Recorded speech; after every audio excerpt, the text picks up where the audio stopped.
అప్పుల బాధలు వెంటాడుతున్నాయా? అయితే 6 జేవిఆర్ వారి జాతిరత్నాలు ధరించండి.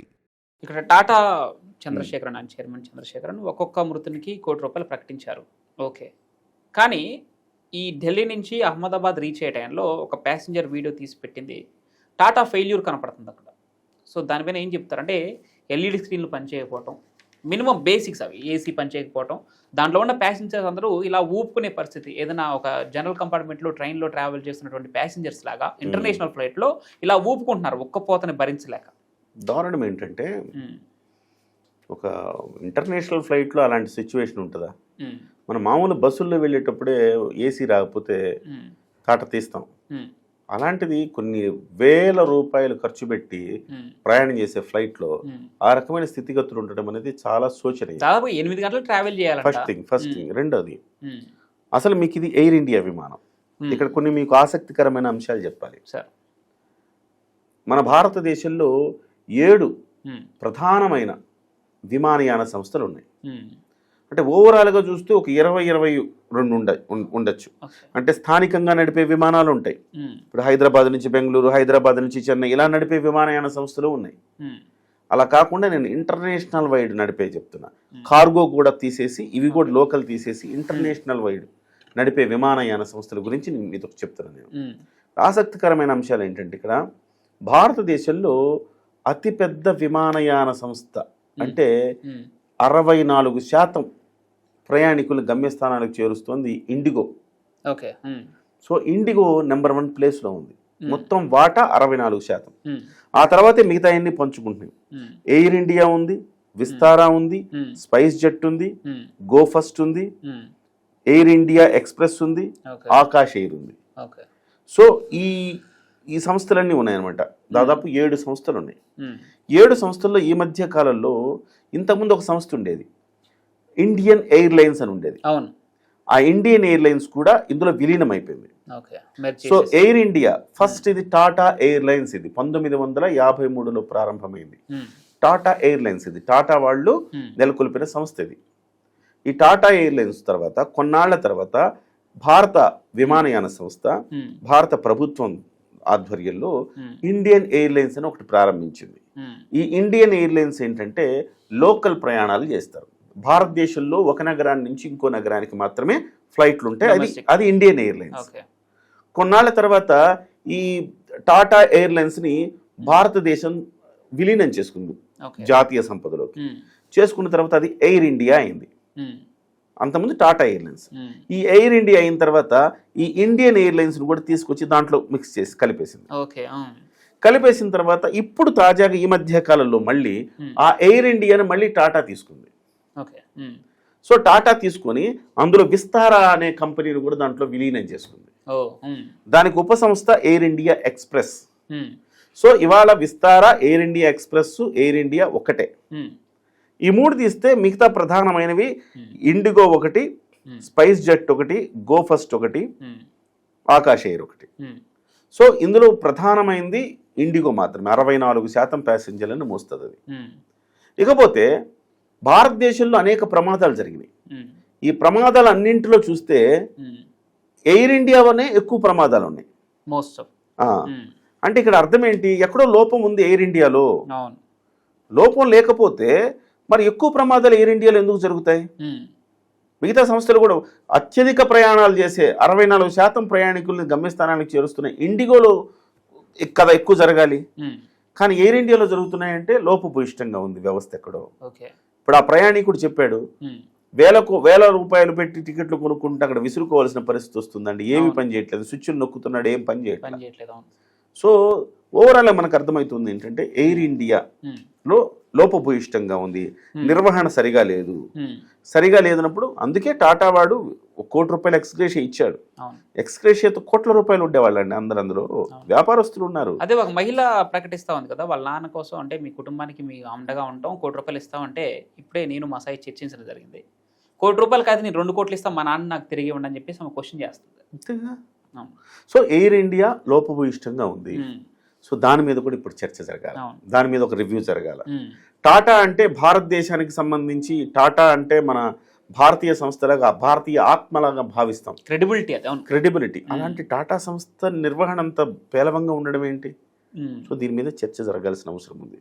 సో మొత్తానికి టాటా గ్రూప్స్ అంటే కోటి రూపాయల ఎక్స్గ్రేషియా అని వాళ్ళు యాక్సెప్ట్ చేసినా చేయకపోయినా వాళ్ళైతే ప్రకటించారు, ప్రాణాన్ని అయితే వెనక్కి ప్రకటించారు. కానీ ₹1 ఏముంది పవన్, ఈ మధ్య కాలంలో మనకి ఇక్కడ ప్రమాదాలు జరిగితే ప్రభుత్వాలే ₹1 ఇస్తున్నాయి.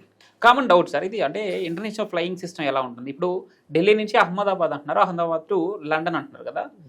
ఈ సోషల్ మీడియాలో పోస్ట్ పెట్టిన వ్యక్తి అహ్మదాబాద్లో దిగిపోయాడు. అంటే ఇంటర్నేషనల్ ఫ్లైట్కి ఈ డొమెస్టిక్ సర్వీస్ ఎందుకు అందించినట్లు? అంటే ఢిల్లీ నుంచి అహ్మదాబాద్ వరకు ఎలా? అంటే అట్లా ఉండదు. ఒక్కోసారి ఏమవుతుందంటే ఢిల్లీకి అది ఎక్కడి నుంచి వచ్చి ఢిల్లీలో ఆగుతుంది, కానీ దాని next destination Ahmedabad to London ఉంది. సో ఇక్కడ ఢిల్లీ నుంచి మళ్ళీ అహ్మదాబాద్ వెళ్ళాలి కదా, డెఫినెట్గా ప్యాసింజర్గా డొమెస్టిక్ను కూడా అలౌ చేస్తారు.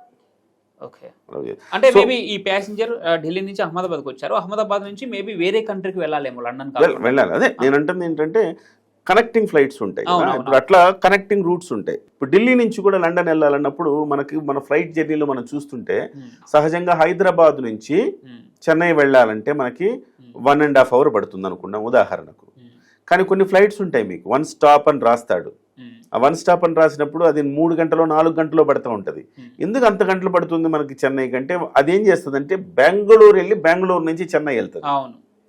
సో ఈ దూరం అంతా మనకు వచ్చే ఆ ప్రైస్ ఒకటే ఉంటుంది, చెన్నై ప్రైసే తీసుకుంటాడు మన దగ్గర.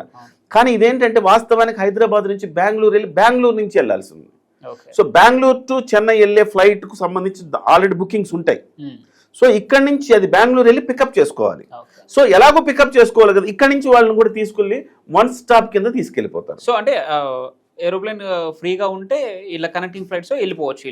ఎందుకంటే ఎక్కడికక్కడ వాళ్ళు మేనేజ్మెంట్ చేసుకోకపోతే ప్యాసింజర్స్ని, సో వాళ్ళ నిర్వహణ ఖర్చులు ఎక్కువ అవుతాయి. సార్ మరొక ప్రశ్న, ఇక్కడ మనం బోయింగ్ విమానాల ప్రమాదాల గురించి మాట్లాడుకుందాం. ప్రపంచవ్యాప్తంగా దాని మీద జరిగినటువంటి ప్రమాదాలు మాట్లాడుకున్నాం. ఇప్పుడు ఇందాక మీరు చెప్పినట్టు ఎయిర్ ఇండియా కూడా భారతదేశంలో అంటే ప్రమాదాల సంఖ్యపరంగా చూసుకుంటే అది టాప్లో ఉంది. అసలు భారతదేశంలో అంటే ఏ సంస్థ అయినా కావచ్చు, ఎయిర్లైన్స్ ఏదైనా కావచ్చు, అసలు ప్రమాదాలు ఎంత ఫ్రీక్వెంట్గా జరుగుతున్నాయి? అంటే ఎన్ని ప్రమాదాలు చోటు చేసుకుంటున్నాయి సంవత్సరాల్లో, ఇన్ని ఇలా ఉంటుంది కదా. సో ప్రమాదాలు ఎలా జరుగుతున్నాయి, వాటి కారణాలు ఎలా విశ్లేషిస్తున్నారు ఏంటి? అంటే ఒక అంచనా ప్రకారం పవన్, అత్యంత సేఫ్ జర్నీ ఏంటంటే ఫ్లైట్ అనే చెప్తారు. ఓకే, కానీ ఫ్లైట్లో కూడా ప్రమాదాలకు అతీతమేం కాదు. ఇప్పుడు ఫ్లైట్లో గత 50 ఏళ్లలో 9 ప్రమాదాలు ప్రధానంగా జరిగినాయి. 9 ప్రమాదాల్లో 1500కు పైగా ప్రాణాలు కోల్పోయారు భారతదేశంలో. ఇందులో అతిపెద్ద ప్రమాదం మనకి 1996 నవంబర్ 12వ తారీఖున 2 విమానాలు ఢీకొన్నాయి. చరిత్రలో ఎప్పుడు జరగలే అట్లా. ఒక 2 విమానాలు, ఏ విమానం టేక్ ఆఫ్ అయ్యేటప్పుడు, ల్యాండింగ్ అయ్యేటప్పుడు, లేకపోతే పక్షి ఢీకొనో, లేకపోతే సాంకేతిక లోపం కారణంగానో రకరకాల కారణాలతోటి అవుతుంటాయి. కానీ సహజంగా 2 విమానాలు సౌదీ నుంచి ఒక ఢిల్లీ వస్తుంది, ఢిల్లీ నుంచి ఒకటి కజకిస్తాన్ వెళ్తుంది. ఈ 2 హర్యానా దగ్గర ఢీకొన్నాయి. సో డెత్ టోల్ చాలా పెద్దగా ఉంది. ఆన్ ఎయిర్ జస్ట్ ఢిల్లీ నుంచి ఇట్లా లేచి వెళ్తోంది, తక్కువ ఎత్తులో ఉన్నాయి ఇవి, అది ఢిల్లీకి రావాలా. ఢిల్లీ పక్కనే కదా హర్యానా. సో ఆ ఏరియా ఆ గ్యాప్ తోటి కొంచెం తక్కువ ఎత్తులోనే ఉన్నాయి. దానివల్ల 349 ప్రాణాలు గాల్లో కలిసిపోయినాయి. అంటే ఇది ఎయిర్ ట్రాఫిక్ కంట్రోల్ విఫలం అనుకోవాలా? డెఫినెట్గా ఎయిర్ ట్రాఫిక్ కంట్రోల్ విఫలమైంది అక్కడ. సాంకేతికంగా కమ్యూనికేషన్ వ్యవస్థ దెబ్బతింది. అది 2 విదేశీ విమానాలు, 2 మన విమానాలు కాదు. అక్కడ అది అతిపెద్ద ప్రమాదం. రెండవది నిన్న జరిగిన ప్రమాదం 265 డెత్ టోల్ ప్రకారం చెప్తున్నాను నేను. 265 మంది చనిపోయారు నిన్న. అతి పెద్ద 2వ ప్రమాదం అది. ఇక 3వది ఏంటంటే 1978 జనవరిలో ముంబైలో ఎయిర్ ఇండియా, ఇది కూడా ఎయిర్ ఇండియా, అందుకే చెప్తున్నా ఇవన్నీ ఎయిర్ ఇండియాలు ఎక్కువ ఉన్నాయి, 213 మంది చనిపోవడం జరిగింది. ఆ తర్వాత 4వ ప్లేసు ఔరంగాబాద్ దగ్గర, ఇది కూడా ఎయిర్ ఇండియా విమానమే. 1993లో ఈ ఎయిర్ ఇండియా విమానం గాల్లోనే పేలిపోయింది, 173 మంది చనిపోయారు. ఇక 5వది వచ్చేసి మనకి మంగళూరు దగ్గర, ఇది కూడా ఎయిర్ ఇండియా ఎక్స్ప్రెస్ విమానం, ఎయిర్ ఇండియా ఉపసంస్థ ఇది. ఇది 158 మంది చనిపోయారు. ఇవన్నీ కూడా టేక్ ఆఫ్ అవుతూ, ల్యాండింగ్ అవుతూ, పక్షి ఢీకొని ఇలా జరిగిన ప్రమాదాలు ఇవన్నీ. తర్వాత ఆరో ప్లేస్ ఎవరిదంటే ఆరో ప్లేస్ బెంగళూరు ఎయిర్పోర్ట్ అనమాట. బెంగళూరు ఎయిర్పోర్ట్లో ఇండియన్ ఎయిర్లైన్స్ సంస్థ ఇప్పుడు ఎయిర్ ఇండియాలో విలీనమైంది. సో ఇండియన్ ఎయిర్లైన్స్ సంస్థ 1990 ఫిబ్రవరిలో ఇక్కడ ల్యాండింగ్ అవుతూ క్రాష్ అయిపోయింది. 146 మంది చనిపోయారు. ఆ తర్వాత 7వది 1988 అక్టోబర్ 19లో అహ్మదాబాద్ సమీపంలో ఇది ఇండియన్ ఎయిర్లైన్స్ విమానం, 133 మంది చనిపోయారు. ఇక 8వది 1998 జూలైలో బీహార్ వద్ద ల్యాండింగ్ అవుతూ ఒక బోయింగ్ విమానం అక్కడ ల్యాండింగ్ అవుతూ పోయింది, కానీ అక్కడ డెత్ టోల్ తక్కువ ఉంది, 55. ఇకపోతే మొన్నటికి మొన్న మనం కరోనా టైంలో 2020లో కేరళకి దుబాయ్ నుంచి అనేక మందిని తీసుకొచ్చేస్తున్నాం ఇండియాకి. తీసుకొస్తున్న క్రమంలో చాలా మందిని తీసుకొచ్చాము.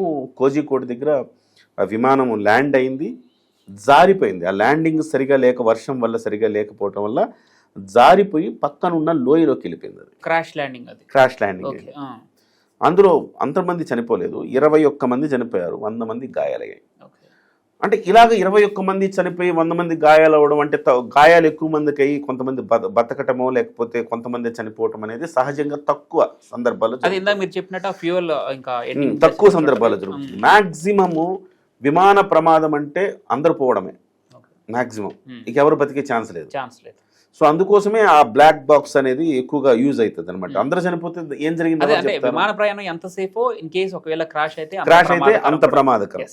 తర్వాత మన ప్రపంచవ్యాప్తంగా చూస్తే అతిపెద్ద ప్రమాదము టోక్యో ఒసాకా నగరాల మధ్య జపాన్లో 1985లో జరిగింది. ఈ ప్రమాదం 524 మంది ప్రయాణం చేస్తుంటే 520 మంది చనిపోయారు. అది ప్రపంచంలో అతిపెద్ద ప్రమాదం. ఇకపోతే 272 మంది షికాగో నుంచి లాస్ ఏంజల్స్ వెళ్తుంటే 1979లో అమెరికాలో ఒక ప్రమాదం, దాంట్లో 272. ఇది మన భారతదేశమే కాదు, అమెరికా కూడా దీనికి అతీతమే. సో అమెరికా కూడా అతీతమేం కాదు, అక్కడ కూడా ప్రమాదాలు జరుగుతాయి. అదే ఈ రోజు మార్నింగ్ కూడా ఒకటి రన్వే నుంచి జారి పక్కకు 1998లో న్యూయార్క్ నుంచి జెనీవా, ఇక్కడ ఇది విమానంలో మంటలు రావడంతో సముద్రంలో పడిపోయింది పైనుంచి. సో అది 229 మంది చనిపోయారు అందులో. ఆ తర్వాత ఒకటి రియో నుంచి ప్యారిస్ వెళ్తుంది, బ్రెజిల్ నుంచి, 38,000 అడుగుల ఎత్తులో సాంకేతిక సమస్య రావడంతో అక్కడి నుంచి ఇంజిన్లు పనిచేయక నేరుగా కింద, ఆ ఎత్తు నుంచి కింద అసలుకి కనీసం ఏమి దొరకలేదు, నుసైపోయారు అంతా. అంత భయంకరమైన ప్రమాదం జరిగింది. ఆ తర్వాత థాయిలాండ్ నుంచి దక్షిణ కొరియాకి రన్వే మీద దిగుతున్న సందర్భంలో పక్షి ఢీకొనడంతో చనిపోయారు, అదొక 179 మంది చనిపోయారు. ఇట్లా మనం ఎక్కడ తీసుకున్నా కానీ దాదాపుగా 100 పైన 150 నుంచి 200, 300 మంది విమాన ప్రమాదాల్లో చనిపోతూ ఉన్నారు. సో ఓవరాల్గా మన భారతదేశంలో లెక్కేసుకుంటే 50 ఏళ్లలో 1500 పైగా మరణాలు సంభవించాయి. సో కాస్త బాధాకరమే. కానీ ఒకటైతే నాకు అనిపిస్తుంది ఏంటంటే, పక్షి ఢీకొని ఈ రకంగా జరగడం ఏంటి, ఇంత సాంకేతికంగా మనం అభివృద్ధి చెందుతా ఉన్నాము. సో అభివృద్ధి చెందుతున్నప్పుడు కూడా ఫ్లైట్ ఎగిరేటప్పుడు పక్షి రాదు అని మనం చెప్పలేం కదా, రాదు అని చెప్పలేము. అఫ్ కోర్స్ దాని మీద మనం మానవ తప్పిదం లేకుండా మెజర్స్ తీసుకుంటా ఉంటారు. దూరంలో జనావాసాలు ఉండకూడదు చుట్టూతా అని చెప్తారు, ఎక్కువ పెద్ద బిల్డింగ్స్ ఉండకూడదు అని చెప్తారు. పెద్ద బిల్డింగ్స్ ఉంటే ఆటోమేటిక్గా పక్షులు ఆ పెద్ద బిల్డింగ్ మీద ఆ వాలి, సో విమానం వెళ్తుంటే ఆ కొంచెం దూరం ఎగురుతాయి, ఎగిరినప్పుడు దెబ్బతింటది. ఒక ఎత్తుకి వెళ్ళిపోయిన తర్వాత విమానానికి ఆ పక్షుల బెడద ఉండదు, కానీ ఈ టేక్ ఆఫ్ అయ్యేటప్పుడు, ల్యాండింగ్ అయ్యేటప్పుడు మాత్రమే పక్షి బెడద ఉంటుంది. అందుకే చుట్టూతా ఇళ్ళు ఉండకూడదు, ఎత్తైన భవనాలు కట్టకూడదు అంటారు, ఎందుకు విమానాలు కడ్డొస్తాయి. సో కానీ దీనికి కూడా ఒక సొల్యూషన్ కనుక్కోవాలి పవన్. ఎందుకంటే దాన్ని మనం ఇంత సాంకేతికంగా అభివృద్ధి చెంది కూడా ఒక పక్షి వచ్చేస్తే, అది ఇంజిన్లోకి ఇరుక్కునే పరిస్థితికి వచ్చేస్తే ఎట్లా, 100 మంది ప్రాణాలు పోతాయి కదా. దానికి ఏదైనా షీల్డ్ చేయడమో ఏదో ఒకటి చేయాల్సిన అవసరం. మరి ఎందుకు అదంత సాధ్యం కాని టెక్నాలజీనా ఏంటి అనేది నాకు అంతుబట్టట్లేదు. ఇంకోటి సార్, నిన్న జరిగిన ప్రమాదం కూడా ఇంకా భూమికి 800 అడుగుల ఎత్తులో జరిగింది కాబట్టి కనీసం డెడ్ బాడీస్ అన్నా మనకు కళ్ళకి కనిపించాలి. కానీ మీరు చెప్పినట్టు ఆ 38 అడుగుల ఎత్తు నుంచి పడిన విమానంలో కనీసం డెడ్ బాడీ కూడా కనిపించాలి. సో ఏదైనా బాధాకరం. Thank you sir, thank you. చాలా వ్యాలిడ్ డేటా అందించారు మాకు, మా ప్రేక్షకులు. Thank you so much.